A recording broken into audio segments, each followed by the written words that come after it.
Buenas noches y bienvenidos al cierre de Wall Street. A esta hora ha dimitido uno, pero va a dimitir el segundo ministro de Defensa en Europa.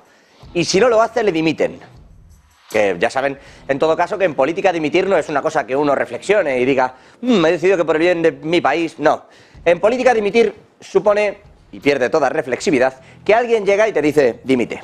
Y te dimiten. Efectivamente, eso le ha ocurrido en el día de hoy a Ben Wallace, al ministro de Defensa, al flamante ministro de Defensa de Reino Unido, al tipo que iba a liderar la OTAN.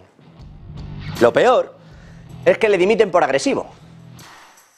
Un hombre que no estudió, cuando digo no estudió, me refiero a esas carreras que se hacen políticas tras pasar por la universidad, no hizo nada de eso. Ben Wallace no tuvo sus estudios, se alistó en el ejército y desde ahí realizó cierto crecimiento dentro del Reino Unido, hasta terminar en política actualmente. Ben Wallace, que llegó a sonar para ser el ministro, el primer ministro que sustituyese a Boris Johnson. Llegó Liz Truss, ya saben, la que duró menos que una lechuga al frente del Ejecutivo del Reino Unido, y no llegó Ben Wallace, que en ese momento, además, cuando le preguntaron que por qué no se iba a presentar, dijo, por motivos familiares. Estaba inmerso en un proceso de divorcio y tenía 3 hijos a los que quería ver y de los que no quería separarse en ese proceso que dice estaba siendo muy duro. Sí que salió entonces Rishi Sunak y Ben Wallace fue nombrado entonces ministro de Defensa. ¿Por qué lo deja ahora? Y aquí viene la clave de por qué va a dimitir. Insisto, si no lo hace en las próximas horas, es porque lo hace ya directamente el lunes. Pero Dmytro Kuleba, el ministro de Exteriores de Ucrania, ya ha filtrado que el ministro de Defensa de Ucrania no va a seguir en el cargo la semana que viene. Y ojo, porque no se trata solo de un giro, ahora les vamos a contar, de un giro en la política de la OTAN, no. En el caso del el ministro de Defensa de Ucrania, hablamos de una vinculación por corrupción. Dentro de esa suerte de limpieza que está realizando Volodymyr Zelensky, hay ciertos vínculos que no le gustan dentro de su ministro de Defensa. Bueno, yo no sé si ni cuánto hay de real en esto, sobre todo, bueno, uno, porque ya saben que todo se convierte en propaganda cuando estalla una guerra como esta, pero dos, ¿cómo es posible que haya un vínculo de corrupción en alguien que pertenece y lleva el Ministerio de Defensa en un momento en un hito bélico, como es la defensa de Ucrania frente a Rusia? Y se le acusa ahora de corrupción, no antes. La realidad es que se está creando un proyecto de paz, que se está negociando incluso con Rusia y que se habla de que para este otoño pueda estar sobre la mesa estas condiciones. Rusia ha salido al paso rápidamente a negar que esto esté ocurriendo y a decir que el proyecto de paz que de momento le llega de Ucrania es inasumible y un fracaso y que no va a ocurrir. Inaceptable, ha dicho concretamente Sergei Lavrov, el ministro de Exteriores ruso. Pero la realidad es que algo se está moviendo en Europa cuando están hablando de sustituir al ministro de Defensa de Ucrania y cuando Ben Wallace, el ministro de Defensa de Reino Unido, lo ha dejado. Este ya está fuera. Y era uno, Ben Wallace tiene, digamos, las dos caras de la moneda. Es un tipo que abogaba por defender en Ucrania, o defender Ucrania frente a Rusia a toda costa, al principio. Un tipo que desde el inicio también, incluso abogó porque la OTAN hiciera algo más que enviar dinero. Y que cuando vio la realidad y lo que se iba a hacer, y cómo se iba enviando armas, y cómo se iba enviando dinero, y material, llegó a decir que era absurdo lo que se estaba haciendo. Fue el propio Wallace de aquellos que transmitieron esa idea de que Reino Unido no es el Amazon de las armas, cuando Ucrania no dejaba de pedir, recordarán ustedes, que se le enviasen, entre otras cosas, los famosos Storm Shadows. Mientras estaban en todo eso, Ben Wallace fue el de, esto no funciona así. Insisto, un tipo que no venía de los miembros políticos de Rishi Sunak, que no venía de los miembros políticos del Partido Conservador, que no venía de las miembros políticas universitarias ni clasistas de Reino Unido, y que es verdad que tiene también lo suyo, pero tenía otras intenciones. Al punto, manejaba con tanta fiereza inicialmente ese pulso frente a Rusia, que hubiera podido ser nombrado secretario general de la OTAN. Sobre todo cuando se especulaba con la salida de Jens Stoltenberg.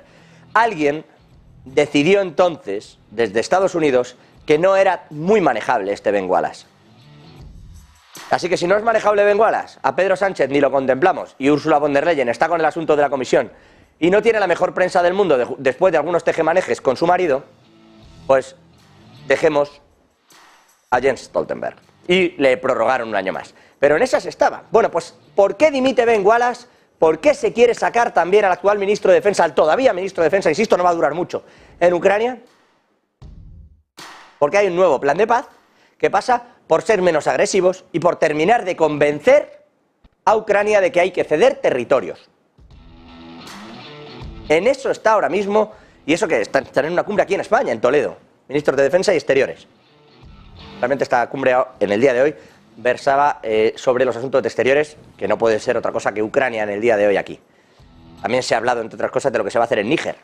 Ha dicho Josep Borrell que de momento no va a haber una intervención militar, de momento, como si de verdad alguien se pensase que va a haber una intervención militar desde Europa, cuando la ha descartado incluso Francia, que es el más afectado. Ahora vamos con eso, porque tienen lo suyo en Gabón. Pero, decía, centrados en el asunto ucraniano, la realidad es que están obligando a dimitir a Wallace, porque no comulga con la rueda de molino que supone el ceder ante Rusia, o lo que considera Wallace que es ceder. Desde Europa lo que empiezan a pensar es que esto está siendo largo y que estamos enviando demasiados recursos.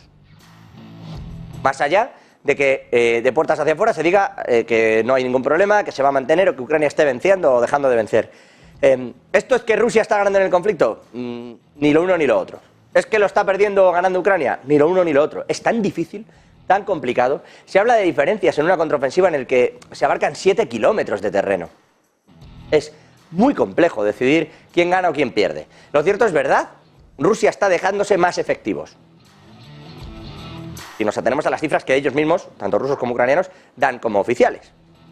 Pero claro, y dicho eso, lo que también parece cierto es que Rusia a día de hoy, se haya dejado los efectivos que se haya dejado, parece más dispuesta a que esta guerra siga siendo un desgaste largo en lo militar y también en lo económico. De hecho, en el día de hoy, mientras Josep Borrell hablaba de Níger, de esto y de lo otro, han mandado a Turquía a negociar el grano. De hecho, ha dicho Sergei Lavrov, el ministro de Exteriores, que efectivamente Erdogan y Putin se van a ver en los próximos días, el primer presidente de Turquía y el de Rusia, Recep Tayyip Erdogan y Vladimir Putin, y que van a hablar de ese acuerdo de grano que efectivamente podría cambiar. Pero ha dicho también claramente Lavrov que si no cambia nada en la actitud de Europa y no se cede nada, entonces no va a haber acuerdo del grano. Y por supuesto ha dicho que este plan de paz es inaceptable. En eso está la jugada ahora. ¿Por qué entonces estos cambios? Porque se quiere vender que quienes entran con una mayor laxitud tienen un carácter más diplomático, más negociador. Capaces de, ya no sé si hablar de paz, pero desde luego intentar lograr un armisticio que deje las cosas en una relativa tabla. Un empate, si se quiere vender así, porque cada quien es difícil que venda una derrota, nadie.